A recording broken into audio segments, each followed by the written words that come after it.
Hi, it's Sarah here from Crafting and Stamping, and I'm back with another quick tip.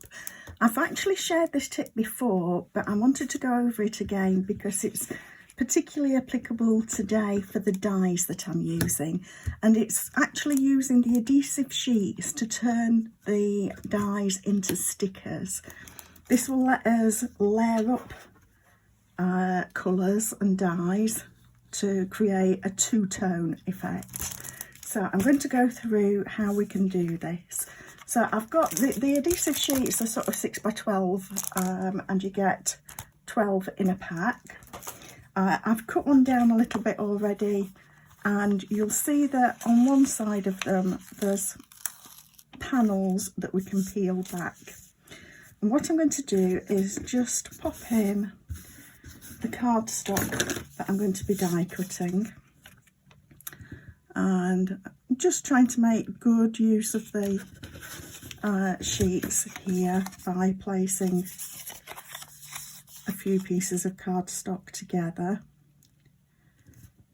close like that, and then I'll just lift these and peel back a little bit more of the sheets and a little bit more still.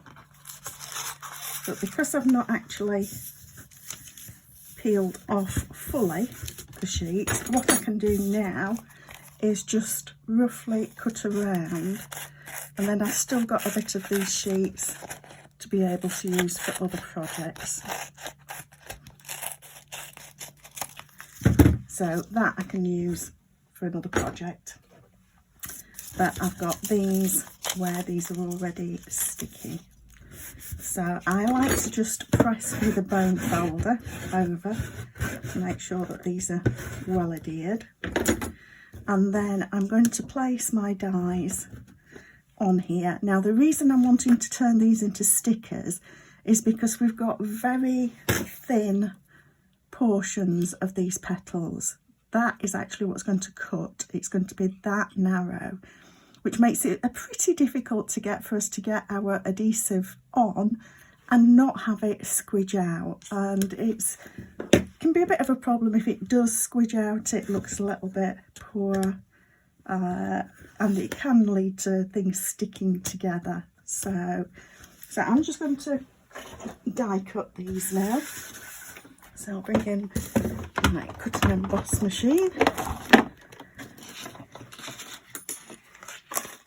And I've just got these arranged so that the leaves are on the old olive side and the flower petals are on the mango melody.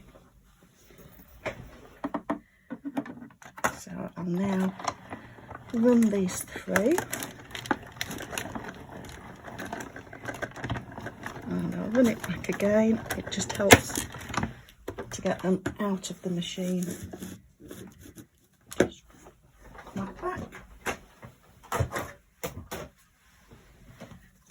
And there you can see it's actually cut through pretty well. So I'm going to want a few of these, but these ones will do me for now. I've already cut the solid flower. We've got a solid one and sort of a petalled, a thin frame one. And we can actually, if you like, if you want to, you could actually cut this from a different colour and then reinsert these in to create a two-tone flower, but that's not the look I'm going for today. So I'm just going to press this out. Some of these you'll need to just press out of the centre just because they're a little bit tiny and stick in place. And then I'm going to want to peel back. I'll just move those bits out of the way because they tend to stick. They've got adhesive on the back. So what I'm going to do is just check where I'm lining things up, and you can see that we've got a little wobbly petal there that corresponds with that one there. So when I'm coordinating flowers, I always try to find something that's distinctive about them. So that area there is pretty distinctive. So once I know where I'm lining up with, I can peel off the backing, and it's usually a little bit easier to lay it down and use the pokey tool to peel that off. There we go. And we don't want that to stick yet.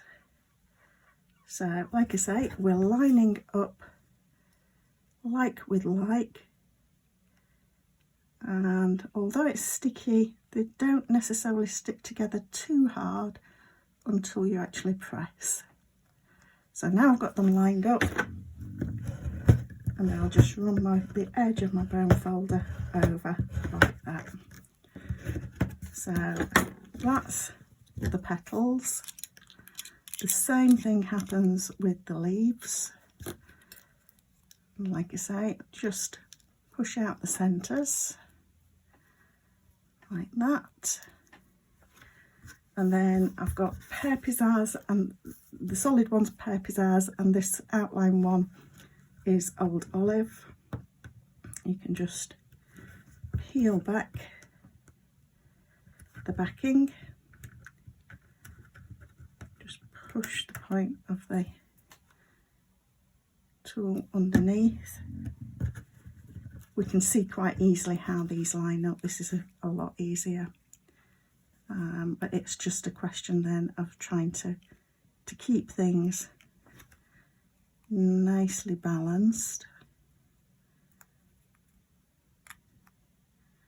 Pushed out to the edge, and then like I say, once you're happy, you can press over, and if there's a little bit like that that's got a little bit out of kilter, stick it back under and press again. And there we've got our flower and leaf. So I hope this tip helps, and I'll be showing the rest of the card this evening on my blog. Please subscribe, click the bell so that you get notified of new videos coming out. I do a quick tip every Friday and a quick card every Monday. Thank you for stopping by.